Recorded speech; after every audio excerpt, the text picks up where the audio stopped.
এই কোন কালো দাগ নিয়ে জনগণ বিতর্কিত নির্বাচন আর যাবে না চায় না। নির্বাচনের দাবিতে না, নির্বাচন যে তারিখে দিচ্ছে এটা ঠিক আছে। আমরা তার আগে নির্বাচন চাইছিলাম, ডিসেম্বর হলেও আমরা ঠিক করতাম, কিন্তু আমরা তো নির্বাচন চাই। কি বলেন?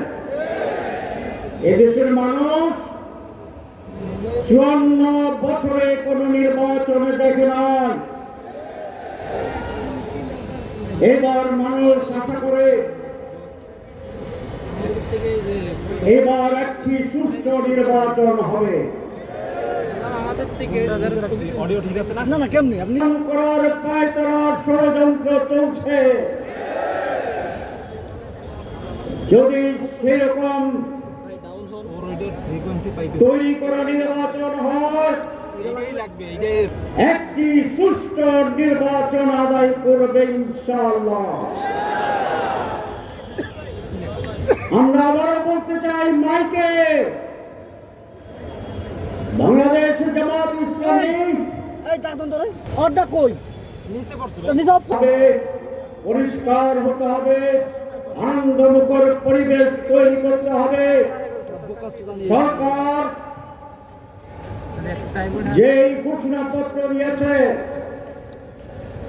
একটি মাত্র দল অভিনন্দন জানিয়েছে,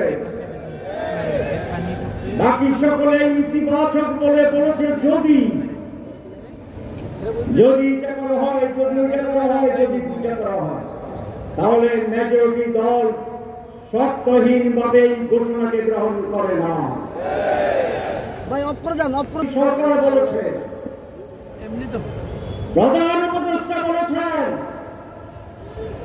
মাসের পর মাস সংস্কার কমিশন করে আমাদের ইমানের 3 অংশ, মুখে উচ্চারণ, মনে মনে বিশ্বাস এবং কর্মে বাস্তবায়ন। সংস্কারের 3 অংশ: ঐকমত্য পোষণ, আইনি মর্যাদা প্রদান এবং সেটাকে কার্যকর করণ। আমরা চাই যে সমস্ত জায়গায় সংস্কারে আমরা একমত হয়েছি, সেটা আলোকে আইনের মাধ্যমে আগামী নির্বাচন হতে হবে। আমাদের বন্ধুরা বলেন সংস্কার আমরা পার্লামেন্টে গিয়ে করব। তো যদি আপনারা পার্লামেন্টে গিয়ে করেন, তো এখন করতে অসুবিধা নেই। তাহলে কুছ কালা হয় আর নেই হয়। কি বলেন? হয় আর নেই হয়। এই কোন কালো দাগ নিয়ে জনগণ বিতর্কিত নির্বাচন আর যাবে না চায় না। অনেকে বলছেন যে আমরা পিয়ার বুঝি না। গতকালকের একটা সার্ভে রিপোর্ট দেখেছেন, 71% লোক পিয়ারের পক্ষে।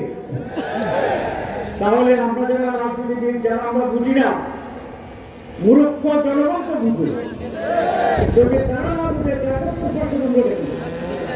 তাহলে আপনি বুঝেন না এটা ঠিক, না আপনি বুঝেও বুঝেন না কোনটা ঠিক।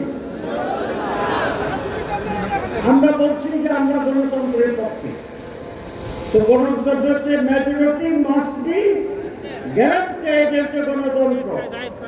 71 লোক 1 চশমার কারণে একটু উল্টা দেখছে 17।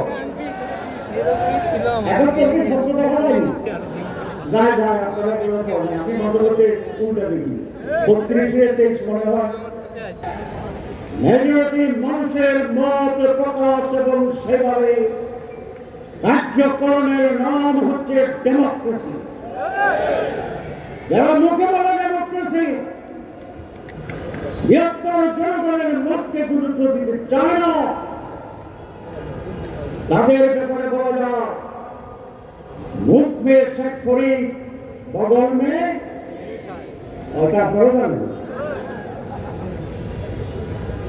সুতরাং আমি দুটোটা বলতে চাই, বক্তব্য বেশি যাব না। আসুন ডায়লগ করি। সরকার রাজনৈতিক দলগুলোর কাছে আবেদন জানাবো, আসলে আমরা ইন্টার পার্টি ডায়লগ করি, আমরা ইন্টার পার্টি রাউন্ড টেবল করি। দেশকে অনিশ্চয়তার দিকে নিয়ে যাবেন না, জনগণের বিপক্ষে দাঁড়াবেন না, আর একটি 111 ক্ষেত্র তৈরি করবেন না। বলেন এটাকে আমি লিখে বুঝান, নো, জনগণের অংশগ্রহণ গুলো আগের নির্বাচনে যখন আসতো ভূতের আসতো, ফেক নিয়ে আসতো, সরকার আসতো, ব্যালট বাক্স মানুষ সারা ভর্তি হয়ে যেত। এবার সেই পরিস্থিতি হলে বাংলাদেশ টিকবে না, স্বাধীনতা টিকবে না। সুতরাং রাজনীতিবিদদের প্রজ্ঞার পরিচয় দিতে হবে। দেশের জন্য যেটা করলাম সেই ব্যাপারে আসল আলাপ আলোচনার মাধ্যমে আমরা একটি নির্বাচনের সুষ্ঠু পরিবেশ তৈরি করার জন্য উদ্যোগ গ্রহণ করি। আমি সরকার প্রধানকে বলবো, এটি আপনার মৌলিক দায়িত্ব। আপনি মানুষকে বলেছেন সুষ্ঠু ঐতিহাসিক নির্বাচন করবেন, এটা মুখের কথা, তাই আপনি সেই ব্যবস্থা গ্রহণ করুন। লেভেল প্লেইং ফিল্ড তৈরি করুন। সংস্কারকে আইনি ঘটে দেন। অনেকে অপপ্রচার করে যেটা অনেক সময় নেবে, কিছু লাগবে না, 1 সপ্তাহ লাগবে। তাহলে আমার উপর দায়িত্ব দেন।